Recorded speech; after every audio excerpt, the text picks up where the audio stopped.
Both the poet and his father were considerate towards grandmother. Substantiate this statement with textual support. 2020 April 2022 June ಅಲ್ಲಿ ಇದನ್ನ ಕೇಳಿದ್ದಾರೆ.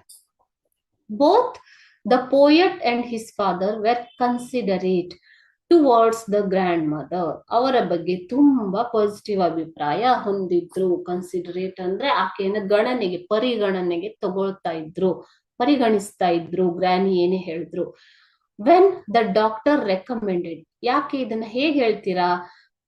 ಒಂದ್ಸಲ doctor ಏನ್ ಮಾಡ್ತಾರೆ, ಆಕೆಗೆ ರೆಕಮೆಂಡ್ ಮಾಡ್ತಾರೆ that grandmother should stay in bed and take complete rest for a weak.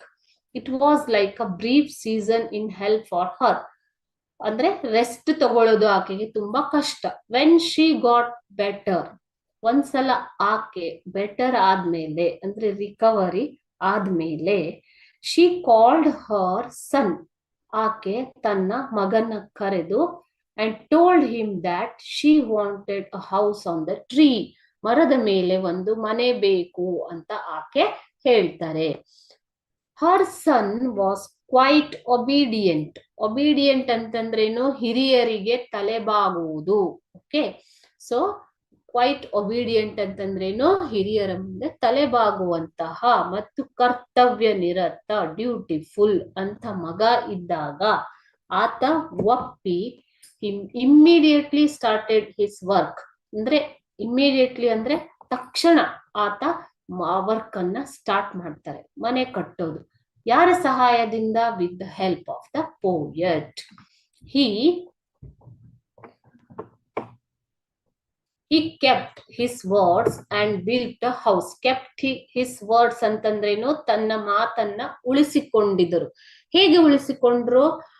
ಮರದ ಮೇಲೆ ಒಂದು ಮನೆಯನ್ನ ಕಟ್ಟಿ. Built a house with Windows and doors. ನೋಡಿ, ತುಂಬಾ ಚೆನ್ನಾಗಿರುವಂತಹ ಒಂದು ಕಿಟಕಿ ಬಾಗಿಲುಗಳು ಇರುವಂತಹ ಮನೆಯನ್ನ ಮರದ ಮೇಲೆ ನಿರ್ಮಿಸಿ ಕೊಡ್ತಾರೆ. ಆನ್ ದ ಟ್ರೀ ಟಾಪ್ ಅಂದ್ರೆ ಮರದ ಮೇಲೆ. ದ ನರೇಟರ್, ಇಲ್ಲಿ ಪದ್ಯವನ್ನ ಹೇಳ್ತಾ ಇರೋರು, ನರೇಟರ್ ಅಂದ್ರೆ poet, was very considerate towards his grand mother. Narrator ಯಾರು ಇಲ್ಲಿ? Poet was very considerate towards his grandmother too.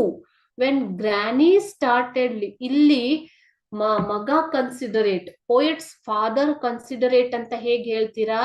ಆತ ತುಂಬಾ ಒಬಿಡಿಯಂಟ್, ಕರ್ತವ್ಯ ನಿರತರಾಗಿದ್ರು. ಸೊ ಅದಕ್ಕೋಸ್ಕರ ಆಕೆ ತಾಯಿ ಹೇಳಿದ ಮಾತನ್ನ, ತಾಯಿಗೆ ಕೊಟ್ಟ ಮಾತನ್ನ ಉಳಿಸಿಕೊಳ್ಳುವ ಸಲುವಾಗಿ ಮರದ ಮೇಲೆ ಮನೆಯನ್ನ ನಿರ್ಮಿಸಿಕೊಟ್ರು. Why the father is considerate? He immediately started his work and built house according to his mother's wish on the tree top. And the narrator, poet here, how he is considered as considerate towards his grandmother too? When Granny started living in the tree house, when poet's grandmother started living in the tree house, he used to climb up to her room. He used to climb up to her room. ಅಂದ್ರೆ poet ಮರದ ಮೇಲೆ ಗ್ರಾನಿಯ ಮನೆಗೆ ಹೋಗ್ತಾ ಇದ್ರು daily. Okay, with glasses and tray and drink sherry with her every day. ಇಲ್ಲಿ ಪದ್ಯದಲ್ಲಿ ಹೇಳಿದ್ದಾರೆ, ಲಾಸ್ಟ್ ಲೈನ್ ಅಲ್ಲಿ ನಿಮ್ಗೆ ಹೇಳಿದ್ದಾರೆ. he used to climb up to the tree house where his grandmother lives with glasses and tray. ಅಂದ್ರೆ ತಿಂಡಿಗಳು ಮತ್ತೆ drinks ಅನ್ನ ತಗೊಂಡು ಹೋಗ್ತಾ ಇದ್ರು. Drink sherry with her every day. Sherry ಅಂತಂದ್ರೇನು? A type of wine here. Okay, drink sherry with her every day. ಅವರ ಇಚ್ಛೆಯ ಪ್ರಕಾರ ಅವರ ಜೊತೆ ಮರದ ಮೇಲೆ ಹೋಗಿ ಎಂಜಾಯ್ ಮಾಡ್ತಿದ್ರು. He use to enjoy with his granny. Okay, so this is how you can say that poet or the narrator is too considerate with his grandmother, towards his grandmother. Okay, so this is about grandma climbs a tree.